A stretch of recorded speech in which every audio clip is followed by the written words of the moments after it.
Na dakika alomata zimemalizika na dakika bado za kipindi cha bizi kamalizika tena kwa maana dakika 90 zimeumalizisha mchezo, Yanga akipoteza bao moja kwa bila dhidi ya Silver Striker kutokea hapo Malawi, mchezo ambao mashabiki wa Yanga hawajawa na furaha kubwa sana kutokana na kile ambacho kimejiri kunako vipindi vyote viwili kwa maana dakika 90 za mchezo mzima. Yanga inakumbwa zaidi na matokeo mabaya mfululizo, mchezo wa pili mfululizo akipata matokeo si mazuri sana kutoka mchezo wa ushindani, lakini pia mchezo wa kirafiki na mchezo mwingine tena ambao ni wa kutafuta zaidi ushindi. Mchezo wa leo Young Africans wamelazwa tena miguu na viatu tena, mchezo unatamatika ni 1-0.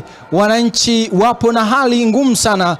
Nafikiri pia kocha Force anaona namna ambavyo bila shaka pressure mashabiki na namna ambavyo pengine matarajio ya mashabiki alivyokuwa na kile ambacho sasa pengine anafikiria nini baada ya matokeo kama haya ambayo moja kwa moja yameendelea kusimama mbele ya kikosi cha wananchi Dar es Salaam. Young Africans ni 1-0, Young Africans akilala ugeni zidi ya Silver Striker. Mchezo wa mzunguko wa pili kufuzu kuingia group stage ni Yanga wakilazimishwa kichapo cha bao 1-0.